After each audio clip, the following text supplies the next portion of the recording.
नमस्कार, सत श्री अकाल, आदाब। क्या हाल चाल है आप सभी के? आई होप आप सब बढ़िया होंगे। मैं बता दूं, मैं भी एकदम बढ़िया हूँ। तो आज हम क्या करेंगे? आज हम करेंगे नहीं, आज हम कंटिन्यू करेंगे। क्या करेंगे? कंटिन्यू कारो 2020। लास्ट वीडियो में मैंने क्या बनाया था? लास्ट वीडियो पे मैंने आपको समझाया था। क्या समझाया था? लास्ट वीडियो में मैंने है पैरा 3 का क्लोज 1 सब क्लोज ए। आपने नहीं देखा तो जाइए देखिए। आई होप मजा आएगा और उसके बाद ये वीडियो देखिएगा ताकि आपको और बेटर अंडरस्टैंडिंग हो जो मैं आज कराऊंगा। आज हम करेंगे क्या? पैरा 3 का क्लोज 1 सब क्लोज बी। ध्यान रखना। इसमें क्या लिखा हुआ है? इसमें लिखा हुआ, आइए देखते हैं। इसमें गवर्नमेंट ने हमसे क्या मांगा है? हमसे मांगा है whether this property plant equipment has been physically verified by the management at reasonable interval.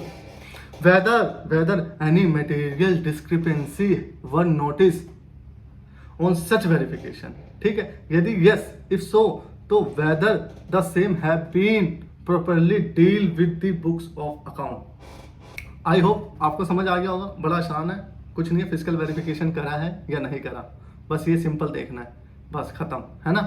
चलो अब आते हैं क्या डिटेल इसकी, कैसे समझते हैं इसको। इसमें क्या लिखा हुआ? आइए, दीज मतलब क्या? दीज यहाँ लिखा whether these PPE property plant equipment का मतलब क्या? मतलब जो पैरा 3 क्लोज 1 सब क्लोज ए में दिया हुआ है। ए में क्या हुआ दिया हुआ है कि प्रॉपर रिकॉर्ड मेंटेन कर रहे हैं। किसका? प्रॉपर्टी प्लांट इक्विपमेंट का। यही वीडियो मैंने लास्ट वीडियो अपलोड करी है। अगर आपने नहीं देखा तो चाहिए देखिए, बहुत अच्छा समझाया है, आपको अंडरस्टैंडिंग मिलेगी और फिर ये वीडियो देखिएगा और मजा आएगा, अच्छे से समझ आएगा। तो वहां बोला हुआ था गवर्नमेंट ने कि आप इसको रिकॉर्ड मेंटेन करना है। पहले रिकॉर्ड मेंटेन कराया। देखिए, पहले रिकॉर्ड क्या मेंटेन कराया, पहले मेंटेन कराया, फिर तो वेरीफाई करोगे ना। जब कोई चीज होगी, किसी चीज की लिस्ट होगी, तभी आप उस चीज को वेरीफाई कर सकते हो ना। तो पहले गवर्नमेंट ने बोला इसकी लिस्ट बनाओ, तो लिस्ट बनवाया फिक्स एसेट की पूरी, टेंजिबल और इनटेंजिबल एसेट। इनटेंजिबल मैं नहीं बता रहा, इनटेंजिबल सेम एज टेंजिबल है, कोई ज्यादा डिटेल नहीं बताया, इसलिए मैं क्लोज कैप बी मिस करा रहा हूँ। पैरा 3 क्लोज 1 सब क्लोज ए का बी मैं मिस कर छोड़ रहा हूँ। ये कुछ भी नहीं, जैसे टेंजिबल के लिए है उसी प्रकार इनटेंजिबल के लिए वही डिटेल मेंटेन करनी है, सब कुछ सेम है, कोई दिक्कत। इसलिए मैं इस क्लोज को स्किप कर रहा हूँ। अब मैं क्लोज बी पे आ गया हूँ। पैरा 3 क्लोज 1 सब क्लोज बी पे। इसमें क्या था? Whether these property plant and equipment has physically verify the management. मतलब दीज मतलब क्या? दीज मतलब जैसे मैंने अभी बताया आपको, जो ऊपर वाले में दिया, ये जो ए पार्ट दिख रहा है ना, ए पैरा 3 सब क्लोज ए में जो था, ये देखिए, इसमें जो लिखना ना, इसका शॉर्ट बता देता हूँ। इस पैरा का मतलब है कि आपको फिक्स एसेट रजिस्टर मेंटेन करना है या पीपीई रजिस्टर मेंटेन करना है। ठीक है, इसमें मेंटेन जो करा ना उसी का फिजिकल वेरीफाई करने की बात कर रहा है यहाँ पे क्लोज बी में। उसमें लिखा हुआ दीज मतलब यही, मतलब जो ऊपर वाले में है ना उसी की वेरिफिकेशन की बात कर रहा है। तो ये वेरीफाई कि कौन करेगा? मैनेजमेंट करेगा। कौन करेगा? मैनेजमेंट। प्राइमरी रिस्पॉन्सिबिलिटी कितनी है? मैनेजमेंट की, ऑडिटर की नहीं है। ध्यान रखना, ऑडिटर की रिस्पॉन्सिबिलिटी नहीं है फिजिकल वेरिफिकेशन की, ये मैनेजमेंट की रिस्पॉन्सिबिलिटी है। और हम मैनेजमेंट से ही रिपोर्ट मांगेंगे, भाई साहब कारों की रिस्पॉन्सिबिलिटी हम पे आ रखी है, आप हमें इसकी रिपोर्ट दो कि आप फिजिकल वेरीफाई करते हो अपने एसेट का। कौन से एसेट? टेंजिबल, इनटेंजिबल नहीं, टेंजिबल की फिजिकल वेरिफिकेशन की बात कर रही है। मेंटेन हमने दोनों करवाया है, टेंजिबल इनटेंजिबल, लेकिन फिजिकल वेरिफिकेशन हम सिर्फ टेंजिबल की करेंगे, ध्यान रखना। तो मैनेजमेंट कहता है हाँ जी सर, बिल्कुल हमने बिल्कुल फिजिकल वेरीफाई किया हुआ है, बिल्कुल ही करा हुआ है। मैनेजमेंट कहता है बिल्कुल सर, लो रिपोर्ट लो, ये लो, बिल्कुल टक टक एकदम शेयर कर दी रिपोर्ट। हमने देखा, हमने कहा सर हाँ मैनेजमेंट साहब हमें इसके साथ कुछ डिटेल और दे दो। बोला मांगे सर, क्या चाहिए क्या चाहिए क्या चाहिए? हमने कहा एक इंस्ट्रक्शन इशू करी होगी ना, जो फिजिकल वेरिफिकेशन करने गया होगा बंदा, उसको इंस्ट्रक्शन दी होगी ऐसे करना है, सारी लिस्ट दी होगी, वो शेयर कर दो। कौन सा बंदा गया था फिजिकल वेरीफाई करने, दूसरा वो शेयर, वो कितना कॉम्पिटेंस है, ऐसा ना ऑफिस का पियोन हो उसको भेज दिया वो बता दो। तो ये 2 चीजें दे दो सर। तो उसने दिया और हमें लगता है एज एन ऑडिटर अपने अपना दिमाग यूज करा कि अगर हम एज एन ऑडिटर कोई हमें अपॉइंट करता, कोई कंपनी फिजिकल वेरिफिकेशन करने के लिए, और देखा इंस्ट्रक्शन, हम भी अपने आर्टिकल या अपने पेड या अपने स्टाफ को बोलते कि भाई साहब इसको ऐसे ऑडिट कराना फिजिकल, सेम मैच कर रहा है, ऑलमोस्ट मैच कर रहा है जो उसने इंस्ट्रक्शन हमारे साथ शेयर करी है मैनेजमेंट ने, तो ठीक है, आई एम एग्री। तो हम कोई क्वालिफिकेशन रिपोर्ट नहीं देंगे कारों में, कोई भी क्वालिफाई नहीं करेंगे, कोई भी एडवर्स ओपिनियन नहीं देंगे, ठीक है। तो हम एग्री हो जाएंगे, किंतु ध्यान रखना हम क्या क्वालिफाई कर देंगे रिपोर्ट। कब कब करोगे सर क्वालिफाई? कब कब कब बताओ, कब करेंगे? बताओ बताओ बताओ। पहला क्या, जो ऊपर मेंटेन करवाया था ना फिक्स एसेट रजिस्टर ऊपर वाले क्लोज में, अगर वो मेंटेन ही नहीं करा, मेंटेन करा है, प्रॉपर मेंटेन नहीं है, ठीक है, तो ये क्वालिफाई जाएगा फिक्स एसेट, क्योंकि जब मेंटेन ही नहीं है तो वेरीफाई हुआ नहीं होगा, ऑब्वियसली बात है, कैसे कर दोगे? तो जब अगर पहला क्लोज में अगर हम क्या कर रहे हैं, एडवर्स ओपिनियन दे रहे हैं या कमेंट कर रहे हैं, कोई नेगेटिव कमेंट कर रहे हैं, तो ऑब्वियसली बी क्लोज भी लपेटे में आएगा। क्या बोलते हैं, गेहूं के साथ घुन भी पिसता है, वही वाली कहानी है। तो अगर FAR मेंटेन नहीं करा हुआ, फिक्स एसेट रजिस्टर मेंटेन नहीं है, तो क्या होगा, क्लोज भी लपेटे में जाएगा, मतलब फिजिकल वेरिफिकेशन नहीं होगा, वो भी डिस्क्लेमर में गया ठाकुर तो गयो ठाकुर तो गयो। पहला तो ये हो गया, पहला क्या है, ऊपर वाले का बेस है, क्लोज ए वाले का। दूसरा जो मैंने भी समझाया इंस्ट्रक्शन, मुझे लगता है, मुझे क्या लगा, क्या अनाप शनाप बोल रखा है, जाके काउंट करके आ जा, कोई तरीका नहीं है, मेजरमेंट का तरीका नहीं है, ऐसे बस कोई एक स्टिकर लगता है, उस पर स्टिकर वगैरह कुछ नहीं है, उसमें लगा नहीं कि स्टिकर चिपका के आना है। एक्चुअली होता है क्या, जब हम फिजिकल वेरिफिकेशन करते हैं उसमें क्या होता है, स्टिकर डिस्टिंक्ट नंबर देते हैं, है ना, यूनिक नंबर देते हैं। अगर वो यूनिक नंबर है ही नहीं, इस पे लैपटॉप मान लो 50 लैपटॉप है, उस पर यूनिक नंबर नहीं है, भाई साहब कैसे काउंट करके आए हो? 70 लैपटॉप है या 100 लैपटॉप है, हो सकता है बार बार उसी को काउंट कर ले रहे हो, घूम के गिन के आए फिर काउंट कर नहीं। अगर वो स्टिकर भी नहीं है ना, यूनिक नंबर जो देते हैं उसमें एक स्कैनर होता है, बार कोड स्कैनर तक, उसको स्कैन करोगे सबको डिटेल आ जाता है, वो नहीं है, तब भी क्या करेंगे हम, गयो ठाकुर तो गयो मार देंगे, कमेंट एडवर्स कमेंट कर देंगे। तीसरा, ऑफिस के पियोन को भेज दिया भाई साहब ने, कंपनी जा यार छोटू को जाओ बेटा गिन के आओ, कितने लैपटॉप है, कितने प्लांटर मशीनरी है, कितने फर्नीचर है, फिक्सचर है। वो गया, उसको पता ही नहीं था क्लासिफिकेशन, वो क्या करता, फर्नीचर फिक्सचर को प्लांट एंड मशीनरी को सब आपस में मिक्स करके गिनाया। सपोज कि लैपटॉप को डेस्कटॉप में गिनाया, उसको पता ही नहीं, उसको बोला कंप्यूटर गिन गया, वो क्या करा, वो गया डेस्कटॉप और लैपटॉप को एक जैसा गिनाया, कर दिया। उसने बोला था 100 लैपटॉप है, 30 डेस्कटॉप है, वो गया सब अंडरस्टैंड कराया, सब कान कर, तो क्या हुआ, कॉम्पिटेंस पर्सन ही नहीं है। जब कॉम्पिटेंस पर्सन नहीं है तो भी हम क्या करेंगे, क्वालिफाई करेंगे। लेकिन ध्यान रखना, क्वालिफाई करने से पहले ऐसे नहीं करेंगे, हम मैनेजमेंट को बोलेंगे, क्या मैनेजमेंट साहब, हमें जो आपने रिपोर्ट शेयर करी है, हमें उस पर थोड़ा सा भरोसा नहीं है, थोड़ा सा, तो इसके लिए आप क्या करो, हम आएंगे आपके द्वार और हमारे सामने काउंट करा देना चीज़ें। हमें लगेगा पियोन ने करा है, इंस्ट्रक्शन की ऐसी की तैसी जो भी है, कोई दिक्कत नहीं, हमारे सामने आप काउंट करा दो, हमें लगेगा सब कुछ ठीक है, तो हम क्वालिफाई नहीं करेंगे रिपोर्ट। ध्यान रखना, ये चीज़ है मुद्दे की।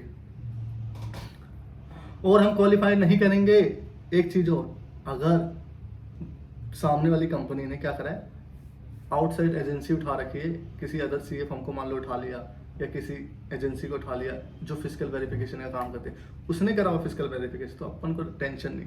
किसी CF हमने करा दूसरी, या किसी एक्सटर्नल एजेंसी ने किया, कोई टेंशन नहीं है, ठीक है, एग्री करेंगे, एक्सेप्ट करेंगे, कोई क्वालिफिकेशन नहीं देंगे।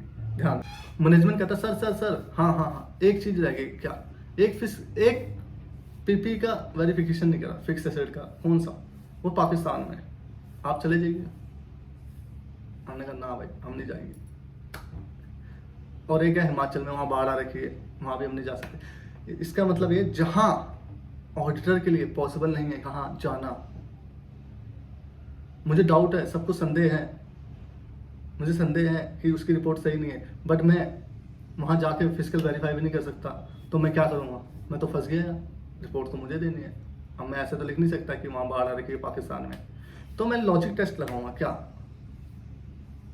कि मैं कैसे उसको अल्टरनेटिव ऑडिट प्रोसीजर परफॉर्म करूंगा, कैसे मैं इसको आइडेंटिफाई करूँ वो एसेट है, एग्जिस्टेंस में है।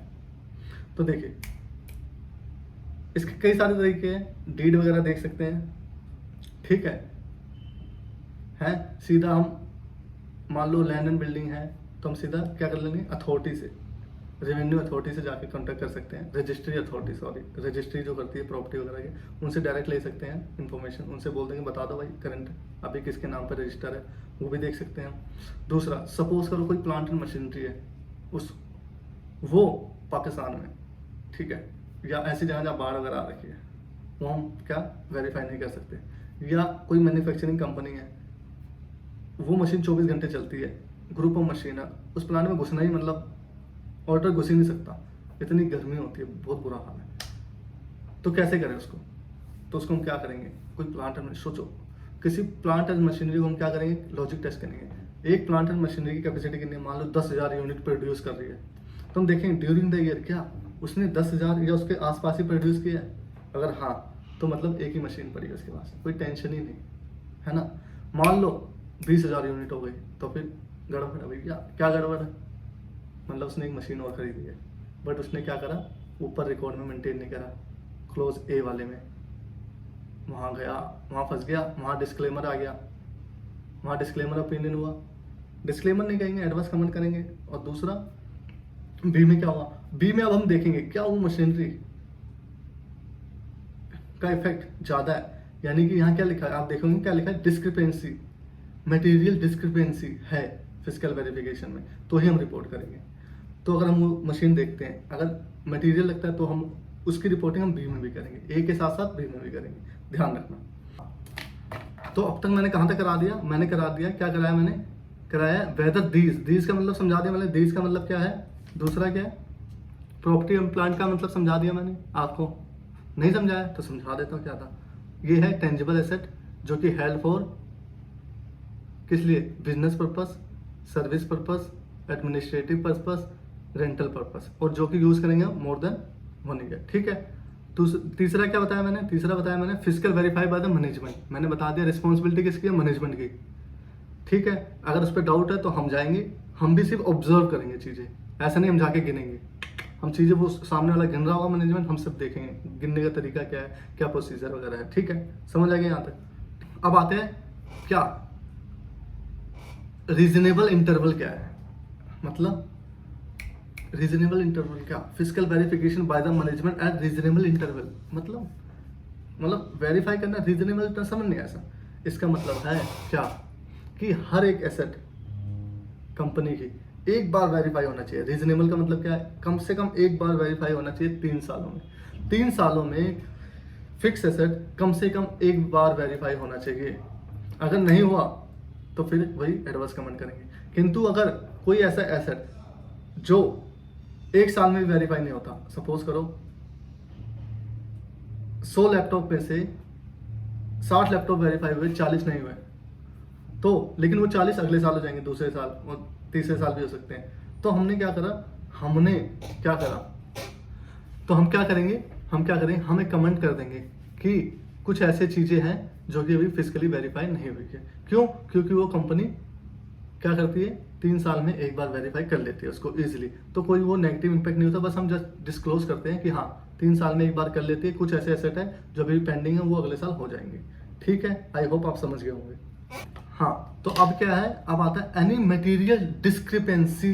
ये क्या है भाई, मटेरियल मतलब क्या, मटेरियल मतलब क्या, खतरनाक, मतलब ये मान लो कि फिक्स एसेट आपके पास कितना है, 1 करोड़ का, उसमें से क्या मटेरियल डिपेंड करता है क्या, प्रोफेशनल जजमेंट पे, मेरे जजमेंट पे, ऑडिटर के जजमेंट पे लगेगा क्या कितना फिक्स एसेट वेरिफिकेशन में दिक्कत आई। जो हमने ऊपर मेंटेन करा था 100 करोड़, मानते 100 करोड़ का हमने क्या बनाया था, फिक्स एसेट रजिस्टर, 100 करोड़ की वैल्यू थी। जब हम फिजिकल वेरीफाई करने गए तो क्या हुआ, हमें सिर्फ मिला कितने करोड़, 80 करोड़ की, बाकी 20 करोड़ गायब, स्वाहा। तो ये मेरे ऊपर है कि ये मटेरियल है नहीं है, ये डिपेंड करता है क्या, टर्नओवर ऑफ द कंपनी कितनी बड़ी है, कंपनी का ट्रांजैक्शन क्या है, नेचर ऑफ एसेट क्या है, काफ़ी चीज़ें मैटर करती है। तो वो मेरे ऊपर डिपेंड करेगा टोटली एज एन ऑडिटर कि मैं उसको रिपोर्ट करूँ नहीं करूँ। अब रिलायंस इंडस्ट्री है, उसका 20 करोड़ के एसेट में मतलब गैप है तो कोई दिक्कत नहीं है, उसके में कोई कमेंट नहीं जाने वाला क्योंकि उसमें हजारों करोड़ की प्रॉपर्टी पड़ी है, ठीक है।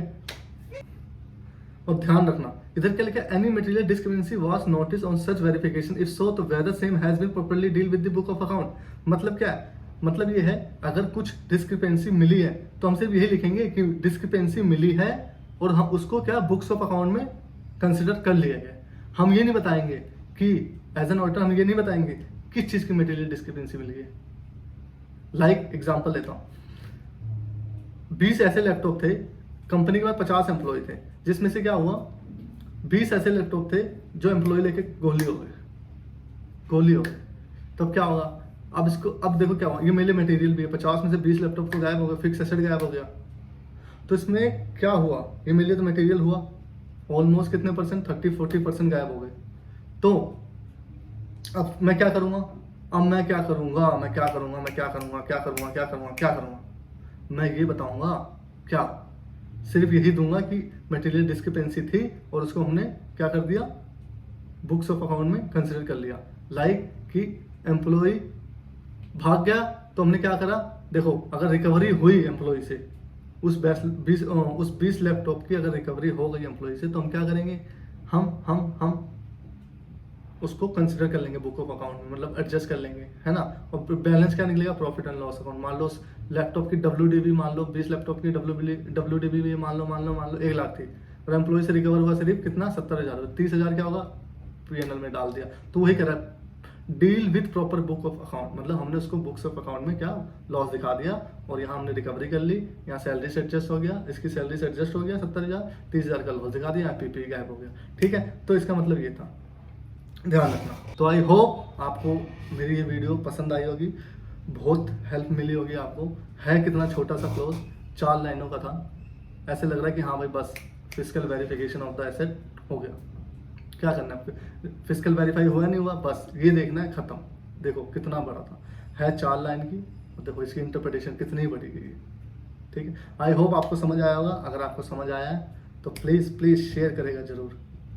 Okay, bye bye.